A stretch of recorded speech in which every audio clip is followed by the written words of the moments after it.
Assalamualaikum warahmatullahi wabarakatuh. Waalaikumsalam warahmatullahi wabarakatuh. Selamat pagi. Pagi. Udah sarapan? Sudah. Alhamdulillah sudah. Pantas, wajahnya cerah, semangatnya oke. Berarti memang pas udah sarapan. Oke. Sebelum itu ibu akan mengabsen kalian dengan namanya ibu panggil. Gilang Ramadan. Hadir. Kemudian Kaila hadir. Rahmat Hadir. hadir. Kemudian Kristina sakit. Kristina sakit. Siapa lagi yang sakit? Ada lagi kira-kira? Adik Citra, Bu. Adik Citra. Ada Citra. Berarti ada 2 yang sakit. Kayaknya memang lagi musim sakit. Untuk kita yang ada di kelas tetap jaga kesehatan. Suara ibu juga lagi tidak baik, ibu juga lagi sakit batuk. Untuk yang lain tetap jaga kesehatannya ya. Oke, selanjutnya ibu mau bertanya kepada kalian, masih ada yang ingat tidak pertemuan kita minggu lalu membahas apa? Iya, Bu. Ya, silakan kakak. Pertemuan sebelumnya kita membahas tentang analisis haki. Ya. Haki adalah hak untuk menikmati secara organisasi dari suatu entitas intelektual. Jenis haki yaitu hak cipta, paten, merek, rahasia kredit, rahasia dagang, desain industri. Dengan haki usaha menjalankan akan bebas dari plagiarisme. Plagiarisme. Masih ada yang ingat tidak apa itu plagiarisme? Apa ya coba? Tiruan atau meniru. Plagiat itu tidak baik di usaha yang akan kita jalankan nanti. Oke, untuk pertemuan kali ini kita akan membahas prototype atau konsep desain prototype kemasan produk barang dan jasa. Jadi sebelum kita masuk ke pembelajaran kita, ibu akan menampilkan tujuan pembelajaran yang akan kita capai. Oke, tujuan pembelajaran kita pada hari ini ada 3. Yang pertama, siswa dapat mendeskripsikan pengertian kemasan dan prototipe. Yang kedua, siswa dapat menganalisis jenis-jenis kemasan. Yang ketiga, siswa mampu menyebutkan tujuan dari kemasan. Jadi dari ketiga ini yang akan kita bahas nanti di video ini. Semoga kita dapat mencapainya ya. Kemudian setelah ini ibu akan menampilkan video mengenai pembelajaran kita. Boleh diambil catatannya atau bukunya. Silakan. Perhatikan dan diamati nanti dari video ini, dan PowerPoint yang akan ibu tampilkan akan ada tugas kelompok.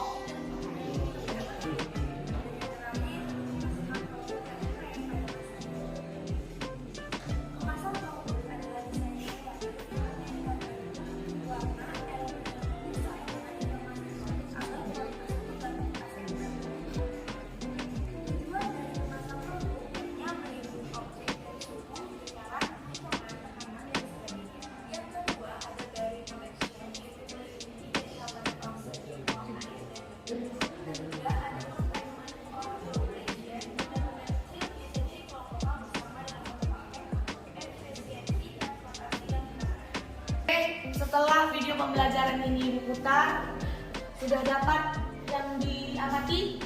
Sudah tahu yang mau dikerjain? Belum? Belum kan? Karena LKPD-nya masih sama ibu. Sebelum ibu ke PowerPoint, ibu akan menyerahkan LKPD. LKPD itu adalah lembar kerja peserta didik. Ini tugas kelompok kalian. Dari video tadi nanti ada soal di sini, kemudian yang PowerPoint nanti ibu tayangkan juga ada tugasnya. Kita buat kalian menjadi 3 kelompok aja. 1, 2, 3 ya. Kelompok 1, kelompok 2, kelompok 3. Apa? 1, 2, 3.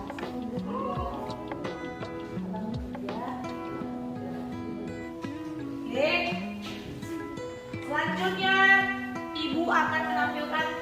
poin. Yang pertama, pengertian kemasan. Kemasan, ada yang tahu artinya? Apa, coba baca. Kemasan adalah desain kreatif yang mengaitkan bentuk, struktur, material, warna, citra, tipografi, dengan informasi produk agar produk dapat dipasarkan. Kalau kemasannya polos aja, kalian suka nggak belinya? Atau tertarik nggak beli produk itu? Pastinya enggak, karena tidak ada nilai jual atau nilai estetik. Tahu nggak estetik itu artinya apa? Keindahan atau kecantikan. Kalian sering bilang estetik, tapi nggak tahu artinya kan? Next.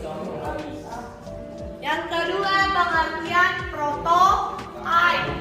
Prototype adalah proses pembuatan model sederhana software yang mengizinkan pengguna memiliki gambaran dasar tentang program serta melakukan pengujian awal. Jadi sebelum produk itu kita luncurkan atau kita pasarkan, harus ada uji coba atau pengujian awal sebelum kita sebarluaskan kepada konsumen. Seperti itu. Next.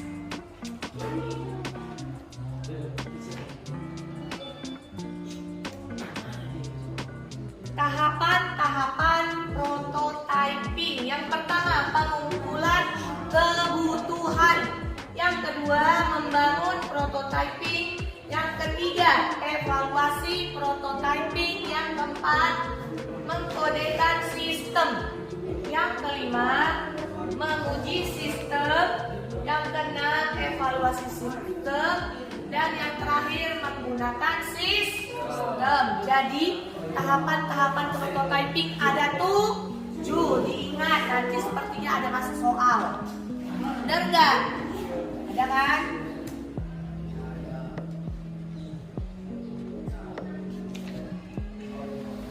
Next, jenis-jenis kemasan. Yang pertama ada primer. Kemasan primer itu maksudnya bahan kemas langsung mewadahi bahan pangan.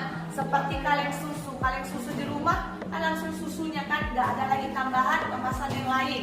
Kemudian botol minuman. Seperti ini contohnya. Langsung airnya, tidak ada lagi yang melindungi selain botol minumannya atau wadah plastiknya. Next, yang kedua, sekunder. Kemasan yang fungsi utamanya melindungi kelompok kemasan lainnya. Contohnya kira-kira ada nggak ya di kelas ini? Dia udah pakai kemasan, terus di dalamnya ada kemasan lagi. Itu untuk melindungi produknya. Kemudian yang tersier, kemasan yang diperlukan untuk menyimpan pengiriman atau identifikasi. Ini kayak ekspedisi. Dia pembungkusnya hanya waktu dalam pengiriman saja. Paham? Paham. Selanjutnya kita next.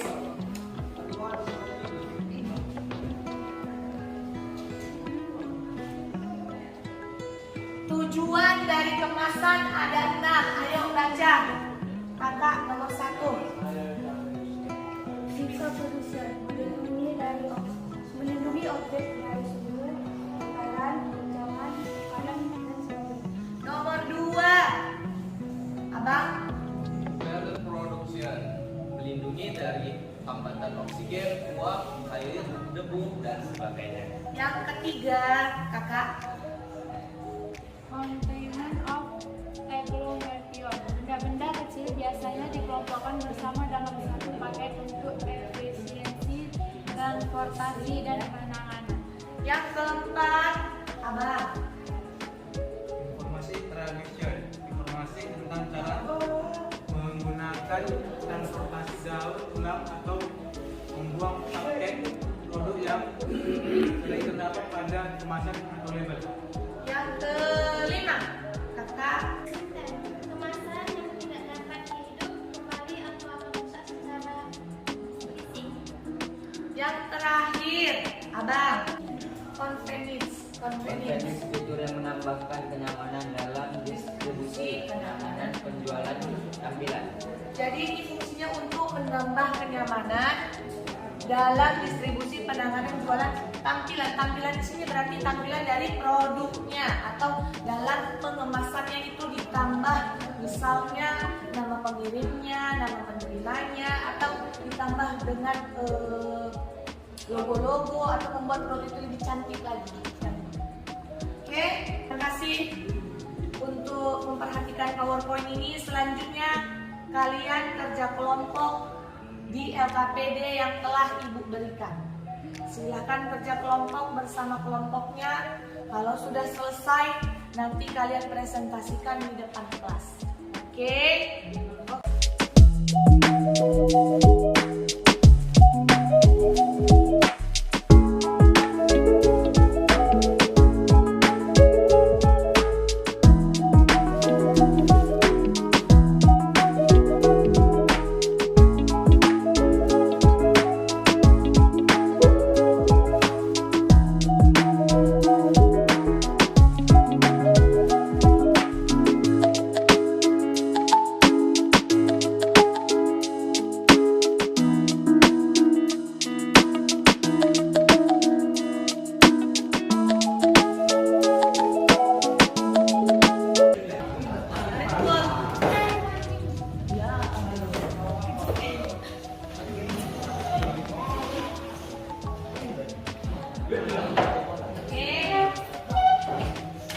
Selanjutnya kalian akan mempresentasikan hasil diskusi kalian. Jika ada dari kelompok lain yang ingin menanggapi, dipersilahkan. Ya. Kelompok pertama yang maju, Wahyu Saputra.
kemasan ada 3. Bacanya jangan primer, sekunder, tersier. Kemudian yang nomor 4, bagaimanakah kemasan produk yang baik? Melindungi produk, kemudian ramah lingkungan, kemudian indah. Ibu akan menjelaskan untuk materi minggu depan. Minggu depan kita masih membahas tentang desain produk atau prototipe kemasan. Pernah tidak mendengar aplikasi Canva? Benar. Sudah pernah digunakan? Sudah. Berarti sudah bisa nanti membuat kemasan. Kemasan itu terdiri dari apa aja coba? Tadi kita bisa buat logo, merek atau nama. Kemudian apa lagi yang ada di kemasan? Ya, yang paling penting expired atau masa dari produk yang kita buat. Minggu depan atau pertemuan yang akan datang, kalian akan membuat kemasan. Itu bisa berupa merek, logo, dan komposisi atau ingredients. Itu adalah materi untuk kita minggu depan. Ibu harap kalian membawa handphone. Itu minggu depan kita laksanakan. Kalian boleh pikirkan kalian mau buat produk apa. Sudah ada gambaran belum? Kira-kira Bisa kita buat model kayak apa namanya, spanduk atau begitu. Bisa Bang, paten, idenya bagus. Sepertinya pertemuan kita sampai situ aja. Sebelum itu ada yang mau membaca kesimpulan atau membuat kesimpulan? Ayo abang. Saya Bu. Ya silakan. Kesimpulan pada pertemuan hari ini adalah desain kreatif yang mengaitkan bentuk, struktur, material, warna, citra, tipografi, dan elemen-elemen desain dengan informasi produk agar produk dapat dipasarkan. Bagus. Terima kasih untuk abang yang telah untuk refleksi hari ini, ibu yang akan membuat dengan prototipe atau dengan mendesain produk, kita jadi lebih tahu produk kita itu layak tidak untuk kita pasarkan dan layak tidak untuk kita jual belikan. Kemudian kemasan itu terdiri dari 3. Yang pertama kemasan primer, kemasan sekunder, dan kemasan tersier. Sekian untuk pembelajaran kita hari ini. Semoga pembelajaran kita hari ini dapat bermanfaat untuk kita di keseharian kita sebagai pengusaha nantinya. Dan demikianlah pembelajaran kita hari ini. Ibu ucapkan Assalamualaikum warahmatullahi wabarakatuh.